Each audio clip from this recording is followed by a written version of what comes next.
from Fargo and serving you on TV, online, and on the go. This is Valley News Live at 6. Many of you are hurt by problems that occurred during the technology transition. Major problems with the prepaid card system that's been affecting hundreds of thousands of people nationwide, from not being able to pay their bills to not being able to put food on their table.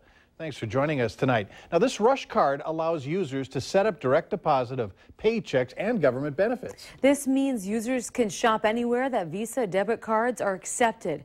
A viewer alerted us to this problem, and we immediately began investigating. Valley News Team's Bradford Eric walks us through what he found out. Shannon from Fergus Falls sent us this note this morning saying people signed up for Rush Card are still waiting on funds today and customer services hang up on you. Shannon suggested we check out the Rush Card Facebook page, so I began there. The latest post says some customers' cards were made wrongly inactive during the transition, adding that most people should find their cards working correctly. I contacted Rush Card, wanting answers. According to a statement from Rick Savard, CEO and chairman of Rush Card, the company underwent a technology transition to a new transaction processing partner back on October 12th. That means since Monday, October 12th, thousands of Rush Card users were left in the dark. All they had was this piece of plastic with their benefits and money inaccessible. I then looked Rush Card up through the Better Business Bureau. Rush Card is overseen by Unirush Financial Services, a company with a B+ rating. There are 718 complaints listed, and out of 23 customer reviews, 21 are negative. So if you were impacted, your card should be working now. The company has set up centers to deal with the issue and has declared a fee holiday from November through the end of February, meaning no fees charged for using your Rush Card. Bradford Eric, Valley News Live. To see the full statement released by Rush Card, go to valleynewslive.com and click on this story. And we started investigating Rush Card after a tip on our whistleblower hotline. So if you need anything that's affecting you and your pocketbook looked into, call 701-237-6576, and we will do our very best to get to the bottom of it. A second man is behind bars tonight, wanted in connection to a Moorhead murder. Police say 20-year-old Anthony Lee Rodriguez is connected to the murder of 55-year-old Brad Carrington. Rodriguez was arrested today near apartment complexes south of the West Acres Mall in Fargo. Moorhead police say they don't know what charges Rodriguez could be facing. Investigators are currently getting his side of the story. They found him thanks to someone calling police. Meanwhile, 16-year-old Zachary St. Clair is already in custody and has been charged with first-degree premeditated murder in this case. He's being tried as an adult. Bond has been set at $750,000. Police aren't releasing the connection between Rodriguez and St. Clair or how the two knew Carrington. The Grand Forks Police Department has released surveillance photos of the suspects involved in the Qdoba Mexican Grill armed robbery. Take a look at these. The men are described as African American. The first suspect is described to be 5'10", about 160 pounds. The second, shorter and stockier. Anyone with any information is asked to contact Grand Forks Police right away. More sunshine today, along with pretty decent fall weather conditions. Gotta like that. Let's head over to Hutch to find out what we can expect for tonight. How about those temperatures this evening, Hutch? Yeah, it's real nice out there, and the wind is even starting to settle down after gusting over 30 miles per hour throughout our day.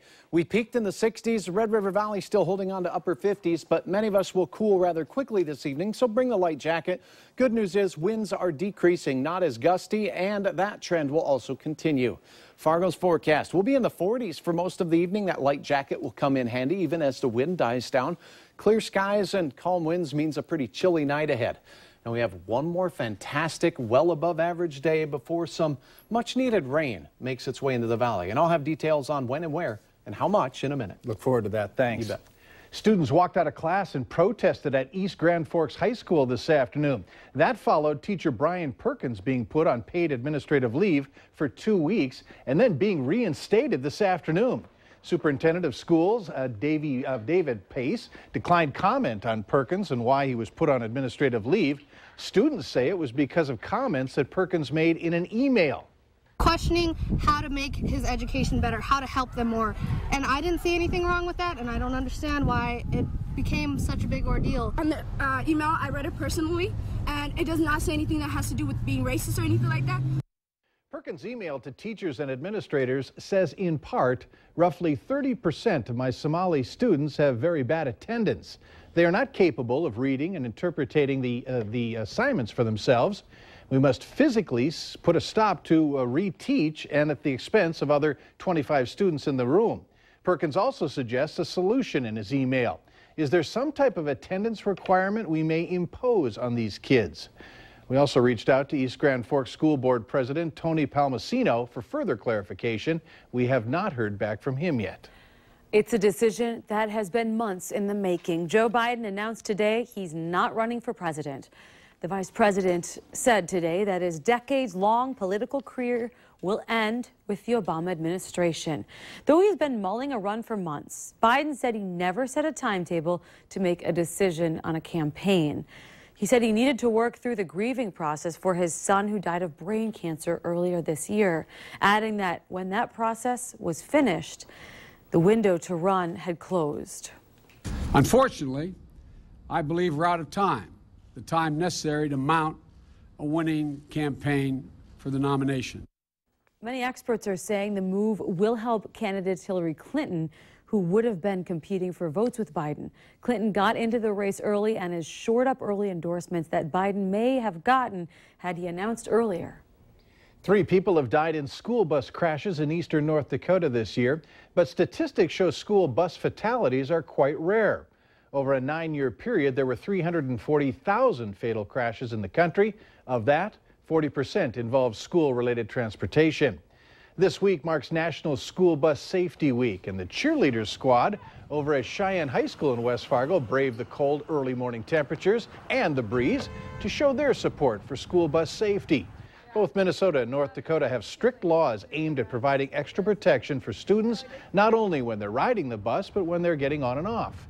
In Minnesota, the fine for a stop arm violation is a minimum $300. In North Dakota, it'll cost violators $50 and 6 points on his or her driver's license. The NTSB estimates school buses carry some 24 million students, more than 1 billion miles every school year. Right now, more than 100 animals at a FM shelter are waiting to be adopted and taken to a good home. Homeward Animal Shelter rescues cats and dogs from the local pounds and relocates them to forever homes. Tomorrow night, you can help support their efforts by going to the 6th annual Wags, Whiskers, and Wine event. Tickets are $50, they're tax deductible, and all the money goes back to the animals. For more ways to help the shelter, go to valleynewslive.com and then click on our hot button for a link to their homepage. And remember to like Valley News Live on Facebook. You can follow the latest news, weather, and breaking news updates anytime on your feed. Just search Valley News Live, like our page, and you get to stay informed all day. Orange is a pretty popular color these days, but we've got details tonight on the Teal Pumpkin Project, how the organization is helping children with a food allergy enjoy trick-or-treating. We reached 61 degrees today, and a look at our moisture for the month shows we're way behind what we would normally see by this time in October. Rain is in the forecast. I'll tell you all about it coming up right after this.